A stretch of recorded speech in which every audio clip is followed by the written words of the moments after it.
Tasha, welcome to the Big Lab podcast. How are we doing? I'm good, thank you. Thank you very much for having me on here. I'm quite excited. Good. Well, it's been a long time coming, hasn't it? Yeah, just a little bit. I think obviously we tried the in-person organisation, but I just think with both of our schedules, it was just not going to happen. So we're here Yeah, now and we're ready to go. maybe for a part two. Yes, I love that. Different topic. No, Potentially, maybe yeah. something. Hopefully we can find some time in our diaries. I know, literally.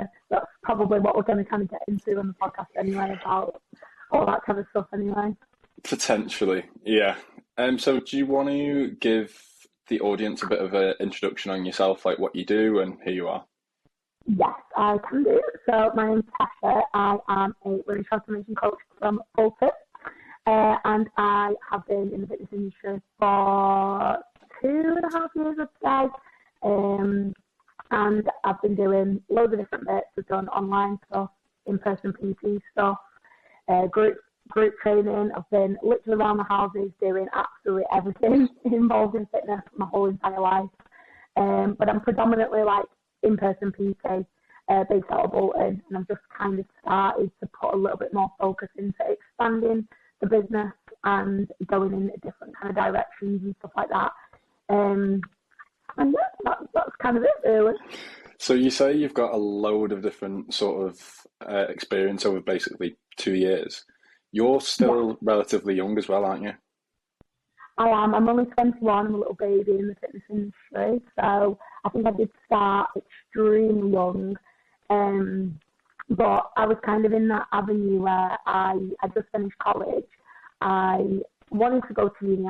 So I thought I wanted to go to uni because I thought that was kind of my only avenue. But I was extremely nervous about the financial side of things because, I don't come from money or anything like that. So I didn't want to have to worry in uni about having money because that was something that I struggled with in college for so long. Yeah. Wanting to focus on my A levels, but also needing money. Make some money on the side to go out. Yeah, of course. Um, so I kind of thought, well, I'll work for a little bit, and was just kind of working full time, and then just literally in lockdown, took the plunge when I was 19. As soon as my 19th birthday hit and you could get advanced learner loan, I was like straight on that, straight into the fitness industry. To be honest, because I thought it would just be something that I could do while I was at uni, which Right. I never in a million years thought it would be what it is now. So did you end up going uni or just swerved that altogether? No, No. no, You no, sure? no, no, no. So, yeah, in lockdown, I was still working full time. I was living with one of my best friends, and we were working together, like from home. And yeah, I literally just did the course. It come up on an Instagram ad one day. I did the course through Is it Origin lockdown. It by any came out. chance?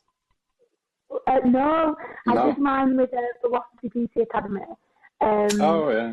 and they were really good. It was supposed to be an in-person course, which um, obviously wasn't because of No. COVID, which was fine. I literally was just kind of not really very good, but in between working from home, I was like doing a little bit of a PT course, it was like going back and forth. So it was about 8 months. And then by that time, I'd already built up the Instagram and the online kind of presence, and I was already having so many people interested in PT that I started to do like the lockdown outside, going to people's houses, like literally with my boots full of like barbells, dumbbells, bands, all the time, literally going around the houses, trying to PT people for literally just exposure. I think I was charging like £5, £10 an hour, like Oh nothing, wow. just a Yeah. small exposure.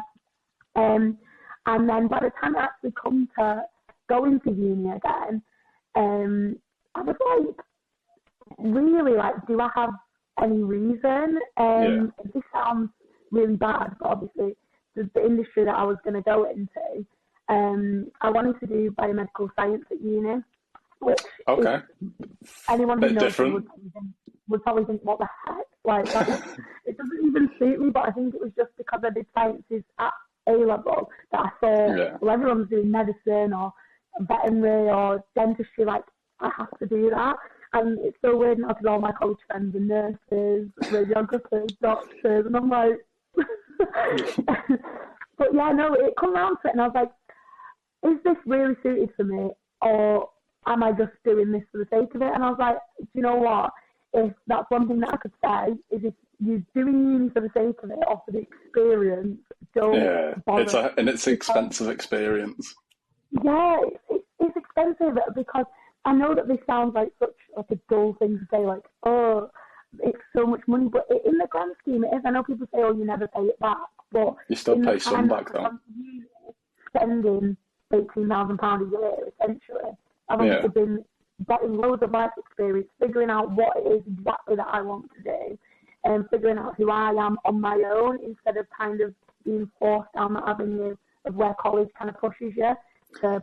It's very much like that, I find. What you should be doing, and it's definitely a good thing to take some time, think about it, and then when it comes to it, I thought, no, I'm not even wasting my time or my money. Like I was happy. Like I've literally never been happier doing a job in my life. I was still doing my full-time job for a little bit, on top of PTing. I think at one point I was working like 3 jobs. Doing like PT, office job, then I was working in a restaurant as well, long days. But again, just to literally get exposure, PT. Yeah. But yeah, no, didn't go to uni. Will I go in the future? I don't know. Maybe if this flops, but I just couldn't imagine. Seems to be doing quite well so far. Yeah, I'm really happy with how things are at the minute. So if things stay how they are or get better, I just don't see the point. I couldn't see myself working under somebody ever again, really. See, I didn't personally go to uni either, but my reasoning was that I would have only gone if there was a job that I wanted to do that required a degree, which I genuinely didn't really know what I wanted to do. I ended up going on like a finance and commercial apprenticeship scheme straight out of college.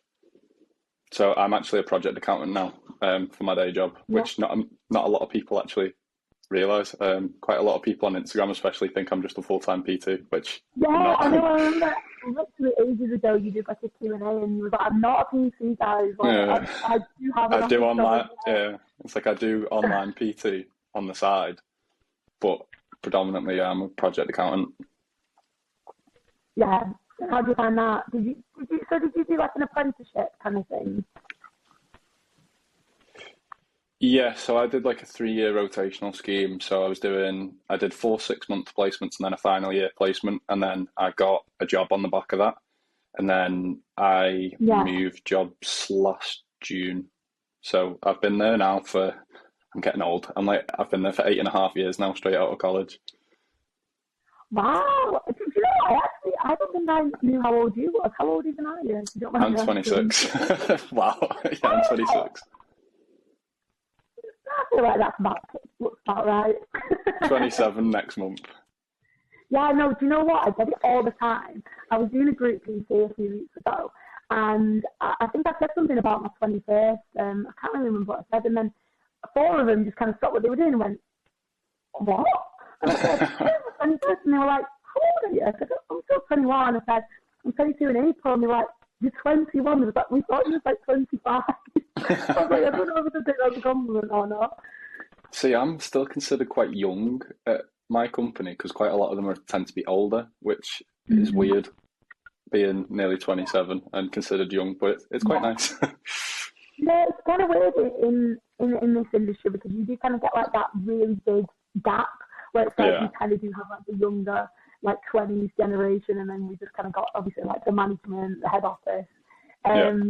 And sometimes I do say, like, sometimes work does feel like you're in college still, because obviously a lot of the people in the fitness industry, they are a little bit younger, and we're all literally just like best mates.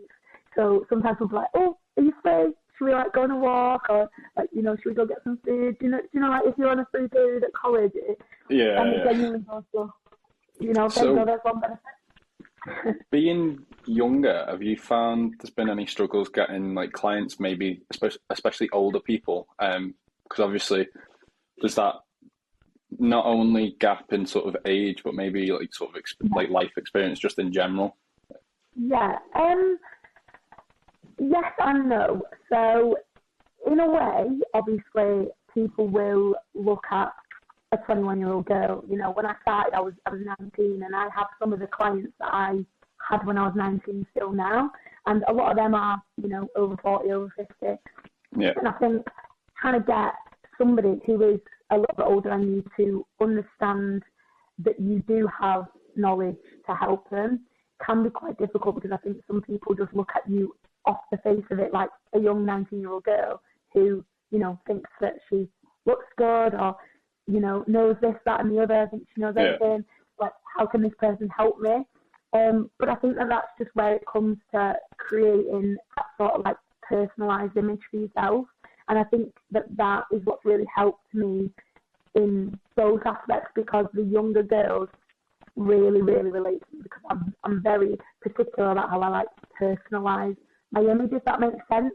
So I focus a lot on how I portray myself, how I portray my character when I'm in the gym, you know, making sure that I'm not, you know, trying my best not to look, you know, in a mood or rude or anything like that, yeah, to make yourself seem approachable. And I think that that is just where people will gravitate towards you, because no matter how much experience you do have in this industry, if you're not a personable person, then people yeah. aren't going to approach you, and you're not really going to get anywhere. Because I always found that approaching people, you know, people aren't really in the fitness industry, might not understand something called gym floor, where you go up to people and, you know, hi, my name's Tasha, I'm a PT.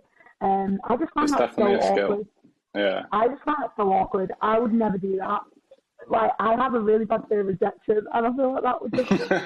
So I've literally never done that. So I feel like it's very important to look as approachable as possible. Yeah. And yeah, just you know, obviously the younger girls are more popular with me, just again because they're similar, they relate to me. Well, yeah, You know, they you're more think, relatable, aren't you? but uh, but at the same time, you know, some of the, you know, mid-40s, mid-50s mums, like, we really get on, but they see me as like a bit like a daughter kind Yeah. of figure, like a little best friend, which I think is nice. Whereas I think sometimes if, you know, you to go the other end and have, you know, a bit of an older PT working with an older client, like, you don't really get that sort of like flair from it. I Yeah. don't know if that makes sense. You know, they have someone to like bounce off and like work up to, you know, because I'm like a little biddy character. I really kind of like it. So to be honest, I've never struggled to get clients. Like I said, I've never done gym floor.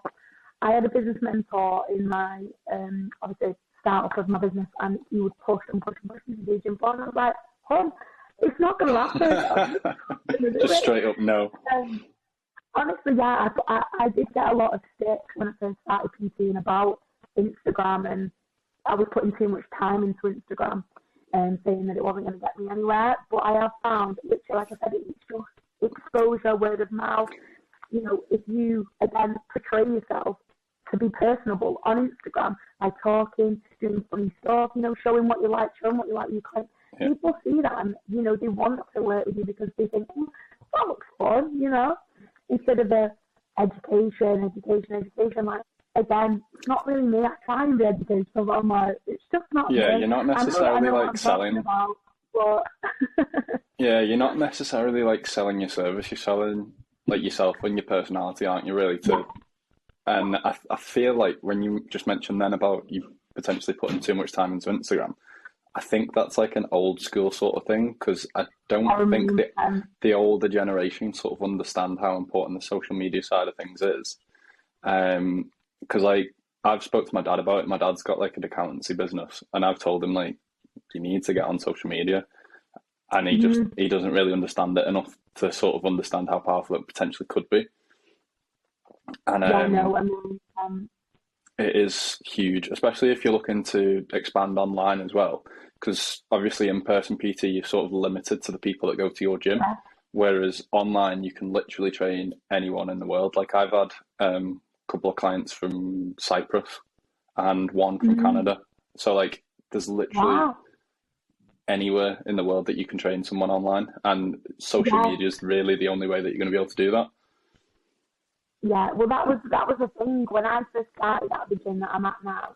Um, Again, there was a lot of stick of being, the clientele that you're attracting. It's not predominantly in this gym, so you're going to struggle. So you need to get yourself out there speaking to. But social media has played a massive part in that because I honestly could probably count on one hand how many clients I have in that gym that were already in that gym. Does that make sense? Right. So they were all the ones that I have managed to, externally bring majority of people and convince them to come where I am. I think Right. is massive because obviously if I was, like you said, stuck to the demographic in my gym, well, I'd be on my ass essentially at the minute. So it's a good thing that I did put so much into social media because obviously in lockdown it was all I had. Like when I lost both lost both my jobs in lockdown, the full-time one because I handed in my resignation, and was like, see ya, I'm off PTing. Started at the gym, and within about a week, the general manager was like, yes, we're closing. I was like, right. So I have no Sad. job now. Yeah. And do you know what? I think lockdown could either make you kind of fall or, blow smoke up your ass and say, come on, let's go. What are you 100%. doing now? Yeah. And that was the time where I was like, right, my social media needs to be bam, bam, bam, bam, bam. I was posting, like, so much I was posting home workouts. And that's when I started doing the live workouts. I think that That's like what, lockdown's when we started following each other as well, wasn't it? When we were both yeah, posting all definitely. the garden workouts. Yeah, the garden workouts, Jesus. I was in my little living room. I used to have to push all the couches like to the side. I've only got a little small house, and then I had like these little pole dumbbells, and I was there with my little phone with the copyright-free music on my telly, like, come on, guys! Like, and there was a couple of times I finished live and what am I doing? Like, Yeah. what is this? It's stupid, but you know what? At the end of that, I ended up having about 60 people. It was only like £20 a month, but 60 people paying £20 a month. That was already more than I was ever doing in my full-time like admin office job, and I was like, wow, Yeah. like, wow, it's amazing. I never want it to end. And then I went into the gym, and I was like, oh God, I'm out of my comfort zone again. We've got to start again, doing something completely different. And I think it was hard to kind of like transition from lockdown to non-lockdown. I don't know if you feel the same. It might not have changed too much if you work from home. Yeah, no, I worked from home through the But whole yeah, that initial like lockdown. changeover. Yeah, I worked from home the whole time, and I still. Well, it's not. It can get very dull and samey. Now I go back so previously before lockdown, I was in the office 5 times a week. Now I work from home more like 3 or 4 times a week. So I only go in the office once or twice. Yeah. Don't get me wrong, I'm not complaining completely because there are the benefits. Like I can finish work and drive straight down the road to the gym instead of having to drive to and from Manchester every day. Yeah. Yeah. So there's a benefit to that. You live in Liverpool, don't you? Close to, just outside, yeah. Yeah. Yeah. So what made you want to work in Manchester? Just where the jobs were?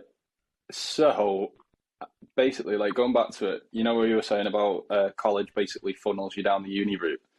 I had Okay. that sort of, I don't want to go to uni because I don't really have a job that I specifically want to do that requires a degree. So I started looking. What was I looking at? There was a big job website. I can't remember the name of it. But I was basically going through all of them, anything to do with because I did further maths and chemistry at A level. So I was looking anything to do with maths and sciences. Yeah, that was me. I thought I ended up with biomedical. I was like, well, what's not medicine? What's the next best thing? Like biomedical. Yeah. I was literally scrolling down this website, just applying for everything because I was like, I'm finishing college in a couple of months. I need a job now because I'm not going uni. Yeah. So I was just scrolling, applying for loads of stuff. I think it was literally the last job I applied for that night, and I just called it quits. I got an invite for an online test. did that one, got invited for another one. I was like, hold on, what's going on here? And then got invited for like a phone call interview. Then I got invited for an assessment day down in London. And then finally got the job. Yeah. So it was one of them, like, it just happened, basically. And I've been there for the last 8.5 years. Well, everything happens for a reason. And do you know what? I think mine's a bit similar because obviously, again, I was panicking because I was going on 2 girls' holidays that summer and I was like, I've only been working 2 trips. I need some money. And I think, again, it was like the last job that come up and I remember reading it and thinking, like, that sounds all right. And I worked for that company for like a good 1.5 to 2 years and I worked with like, honestly, some of the best people. It just gave me like time to just breathe and just figure stuff out because it was quite easy. I'm not gonna lie. Because again, like at college, I'd done maths. I did maths, biology, chemistry, and then really randomly I did graphic design. That was just I feel like everyone, like, there's a load of people that went, I just did graphic design. I'm like, what made you choose that? Like, I know so many people that have got it, and they're like, I don't know why I've got it. Do you know what? I think it was just because I knew that the other 3 was full time. Yeah. I just thought it's a bit more literally, like, it was a lot of work, but I loved graphics in school, so I was like, I need something that I genuinely really like. Because I think, again, I kind of just did the sciences because at the results day, they were like, well, you're really, really good at science, you're really good at maths. Yeah. Like, go on. And I was like, okay. And even though I didn't necessarily, like, love the idea of it, I was just like, well, I'm good at it, so good at it, I guess this is me now.